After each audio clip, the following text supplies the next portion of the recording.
Olá, Gaio, um abraço a todos. Gaio, esse momento que a gente vive, bem delicado, né, em momento dessa tragédia, ela suscita várias questões, e a saúde mental é algo que é uma possibilidade da gente ampliar e melhorar esses serviços do ponto de vista de saúde pública. Mas a gente sabe que, historicamente, esse tema é secundarizado no Estado. Por exemplo, as escolas da rede pública, elas não têm suporte, a imensa maioria, de profissionais de saúde mental. Além disso, do ponto de vista ambiental, isso também é secundarizado, né? Muitas vezes, as elites tornam esse debate como um debate extravagante, como se isso não fosse fundamental para o desenvolvimento humano e para a permanência da espécie humana nesse planeta. Então, do ponto de vista psicanalítico, como é que a gente poderia colocar a saúde mental, essas reflexões dentro do ambiente da educação, porque esse ambiente da educação, ele conversa paralelamente com as questões ambientais, com as questões sociais, e isso tudo reflete na saúde mental do indivíduo de uma sociedade, né, Gai? Como é que a gente pode contribuir, como é que a gente pode pensar, e como é que a psicanálise pode nos ajudar a pensar isso?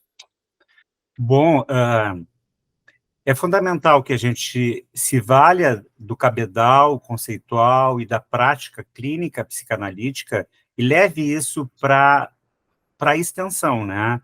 Embora a psicoeducação não seja o foco, né, de um trabalho clínico, porque a gente não educa ninguém, a gente escuta o inconsciente, escuta o desejo, mas pontua. Agora, evidentemente que num ato analítico, a gente não pode deixar bolas picando sem fazer gol no bom sentido. Por quê? Existe algo fundamental para a saúde nossa, que é ter princípio de realidade. E o princípio de realidade passa por observarmos os riscos que nós estamos nos colocando. Pessoas que, por exemplo, na enchente, se agarraram às suas coisas materiais, que se colocaram em risco, essas pessoas precisariam falar sobre isso, né? Dar sentido àquilo que é tão importante material, que faz com que arrisquem a vida. E isso em vários níveis, né? Vários níveis a gente arrisca coisas em contextos extremados. Mas o que é importante? Que a gente aposte na vida, seja ela qual for, né? Inclusive dos nossos pets, dos nossos afetos, dos entes queridos, dos amigos, numa rede de solidariedade.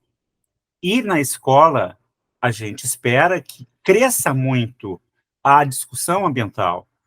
Agora eu soube que o Anchieta está fazendo isso, eu não sei, eu não tenho informações se outras escolas estão fazendo, mas isso tem que ser discutido sim. E o que eu penso? Eu não separo essa questão da ecologia, do cuidar do meio ambiente, daquela ecologia interna, do cuidado que tu tem contigo mesmo. Porque se tu é uma pessoa que bota lixo fora do lixo, tu também contribuiu para que naquele primeiro momento as coisas acontecessem, no sentido de alagamentos, né? Tem uma cota, sim, que é da pulsão de morte que está em cada um de nós, do descaso, do descuido, do não separar lixo.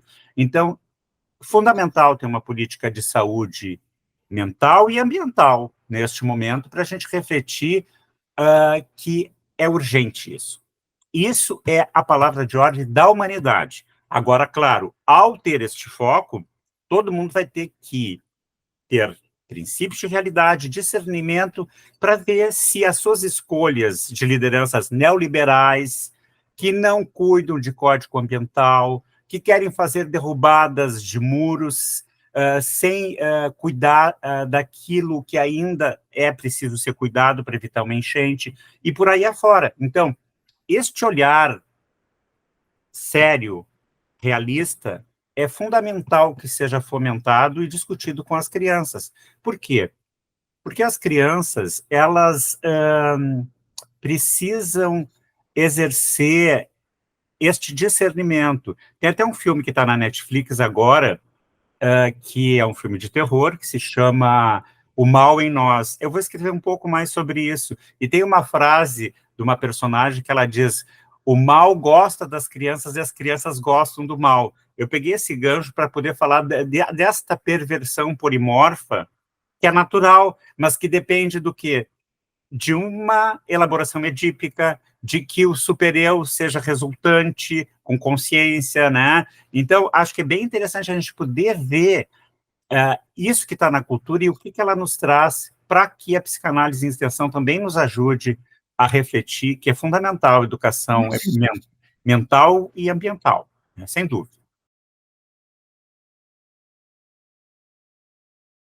O que acontece é que eu acho que, historicamente, a gente achava que a caminha estava pronta, e depois acho que o movimento estudantil não seguiu com tanta combatividade. Mas aí eu acho que não é por isso que a gente possa dizer que a grande massa de jovens esteja alienado, não que não exista, eu não teria uma estatística para isso, mas que o que a gente vê nas redes nos leva a pensar que tem um contingente grande, sim, é pelo nível de interesses, né? Mas vamos pensar que neste caos que a gente está enfrentando, as primeiras palavras de ódio que vieram dizer, não vamos politizar, não vamos não sei o quê, como se isso não fosse politizar, porque aí tu não dar os nomes aos bois é político, né? É tu tirar as responsabilidades. Eu escrevi um texto sobre isso. As responsabilidades são de toda a ordem. A gente tem que acreditar a responsabilidade que é do contexto global, da globalização, do neoliberalismo que destrói com a natureza, efeito estufa e etc., chegando aqui na destruição das nossas matas de encosta, das nossas florestas ciliares, do descuido com comportas, quando a gente fica sabendo que uma borrachinha não foi trocada em um parafuso, isso é revoltante. E aí depois, assim, um entulho é jogado nas ruas e não é retirado. A gente não tem uma posição firme e segura. Eu tenho dito assim, a gente tem que trabalhar psicologicamente isso para a gente não ter agora gerações de pessoas fóbicas. A qualquer gota d'água a gente fica apavorado, não é? Então, isso diz de que saúde mental tem que ser priorizada, sim, e discutida nas escolas, nos sindicatos, nas comunidades de base.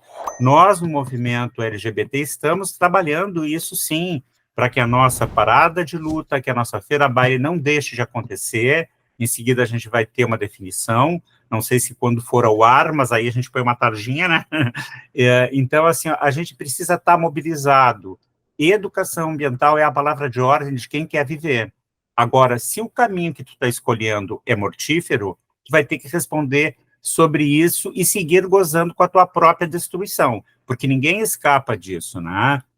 Por isso que é importante a gente cotejar com a cultura. Não é por acaso que vem este filme agora, O Mal em Nós, que eu já citei, né? Outro filme que eu citaria, que eu acho importante, não que ele tenha uma qualidade de uma narrativa, de um roteiro, ele é bem previsível na linha, assim, ó, ação e terror, que é Sob as Águas do Sena. Consegue imaginar um tubarão entrando no Sena, né? Mas a equipe é tão bacana, a produção é tão bem feita, a atuação é muito boa, e tem uma mensagem que é bacana nesse filme, que é o descuido com o mar, a poluição marinha e as consequências disso. Então, acho que é bem importante por isso, né? E é um filme que eu acho que a gurizada vai gostar de ver. E é incrível, Gaio, porque nesse desespero de não tentar politizar essa discussão ambiental, porque não existe outro ambiente para essa discussão que senão a política, né? É, de novo, a gente voltar a discutir questões secundárias. Não, a política é o ambiente para a gente discutir questões concretas e questões que dizem respeito a toda a sociedade. E isso passa por responsabilidades, por uma política de prevenção, por a gente ter a pedagogia da prevenção dentro das nossas políticas públicas, né?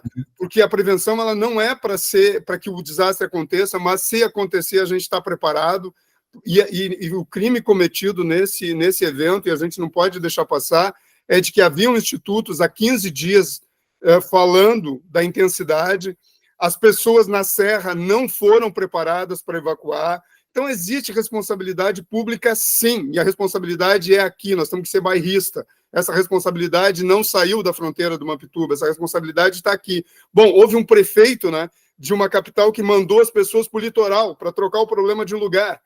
Então, assim, ou seja, existem vários comportamentos que precisam ser analisados numa lógica concreta, e não secundária ou folclórica, do ponto de vista de que qual é a tua religião, né, Gaio? Como se isso fosse importante para uma sociedade, né? Não, a gente não tem como escapar de analisar as gestões e a responsabilidade que elas têm, tu tem toda a razão, quando um prefeito vai para o primeiro paradigma da psicologia social, que responsabiliza sempre o sujeito, né, e diz assim, olha, as pessoas escolhem morar nestes lugares. E outra desculpa é a natureza, outra desculpa foi os outros gestores, e a meia-culpa zero. Então, isso também é psicoeducação. As pessoas têm que parar e escutar esse discurso. Esta narrativa me serve?